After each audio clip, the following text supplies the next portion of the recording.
Hello all of you. Okay, in last lecture में हमने according to अर्हेनियस theory के according हमने देखा था एसिड और बेस क्या होता है।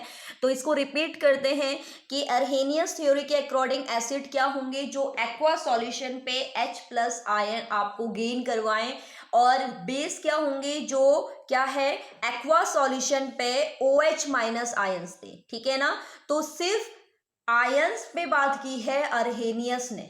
ओके, एंड आज के लेक्चर पे हम देखेंगे कि स्ट्रॉन्ग एसिड क्या होते हैं और वीक एसिड क्या होते हैं। क्या होता है ना, आपके एग्जाम में फाइंड करने के लिए आता है, आपको 2-3 एग्जाम्पल दे दिए जाएंगे और उसमें बोला जाएगा कि इसमें से आप क्या करें, सिलेक्ट करें स्ट्रॉन्ग एसिड और स्ट्रॉन्ग बेस को। तो स्ट्रॉन्ग एसिड और स्ट्रॉन्ग बेस को सिलेक्ट करने से पहले हमें उसके बारे में क्या होना चाहिए, पता होना चाहिए कि आखिर में स्ट्रॉन्ग एसिड होते क्या हैं।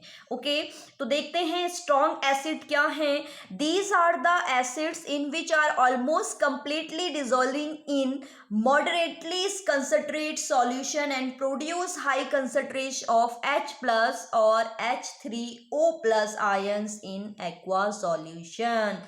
इतनी लंबी चौड़ी डेफिनेशन की जगह पे अगर हम शॉर्टली बोले तो स्ट्रॉन्ग एसिड क्या होते हैं, ऐसे एसिड जो एक्वा सॉल्यूशन में इजली मतलब आसानी से क्या दे दे, हमें H+ आयन दे दे। हमें कुछ ना करना पड़े, हमें कोई रिएक्ट ना करना पड़े, सिंपली हम उसको वाटर के साथ रिएक्ट कराएं तो वो हमें H+ आयन को दे दे। ठीक है ना। तो वो रिमूव कर दे उस एलिमेंट में से, उस कंपाउंड में से। तो वो आपके क्या होते हैं, स्ट्रॉन्ग एसिड। इट मीन्स वे अम्ल जो जल में घोले जाने पर H+ तथा ऋण आयनों में पूर्णतः वियोजित हो जाते हैं। H+ और ऋण आयन क्यों बोला गया है, क्योंकि देखो यहां पर आपका एग्जाम्पल क्या है, HNO3। ये क्या है, एक स्ट्रॉन्ग एसिड। तो जब हम इसको ब्रेक करेंगे तो देखो इजिली H+ आयन भी दे रहा है और इजिली निगेटिव आयन भी दे रहा है NO3-। तो यही आपसे कहा गया है कि H+ और ऋण आयनों में क्या हो जाए, वो वियोजित हो जाए, तो उसे हम कहते हैं स्ट्रॉन्ग एसिड।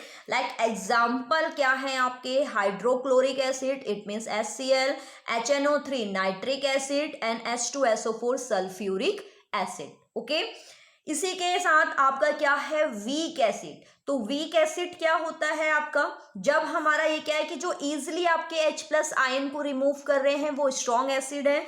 इट मीन्स ये क्या होंगे, आपके पार्शियली डिवाइड होंगे या पार्शियली सेपरेट होंगे। पार्शियली मतलब बहुत कम मात्रा में ये आयनों में, क्योंकि एसिड है तो एसिड की प्रॉपर्टी को भी फॉलो करना है इसने, यानी कि H+ आयन तो ब्रेक होंगे ही होंगे। बट इसमें क्या है, स्ट्रॉन्ग एसिड में इजिली ब्रेक हो जाएगा और वीक एसिड में क्या होगा आपका कि पार्शियली ब्रेक होगा, मतलब बहुत कम मात्रा में ये क्या होंगे, H+ आयंस आपके वियोजित होंगे यानी कि सेपरेट होंगे। Okay, these are the acids which ionize only slightly in moderately concentrate solution। their equation जो आपका है एक्वा सॉल्यूशन है उसमें contain molecules as well as ions. It means कि जो एक्वा सॉल्यूशन है उसमें वो क्या करेंगे, स्लाइटली यानी कि पार्शियली भी आप यहाँ पर वर्ड यूज कर सकते हैं। ओके,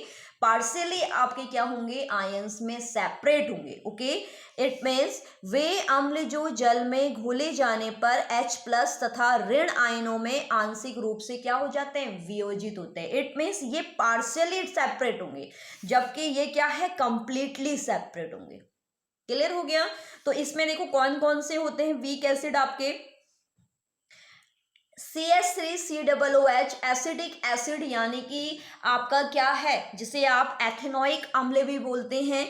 एक तो ये आपका वीक एसिड पे आएगा, एक H2CO3 मतलब हाइड्रोजन कार्बोनेट वाला जो एलिमेंट रहेगा ये आपका किस पे आएगा, वीक एसिड पे। तो आपको क्या है ना कि एग्जाम में ये और ये इस टाइप के एग्जाम्पल्स को मर्ज कर दिया जाएगा और आपको फाइंड आउट करने के लिए कहा जाएगा कि इनमें से स्ट्रॉन्ग एसिड क्या है और वीक एसिड क्या है। ठीक है।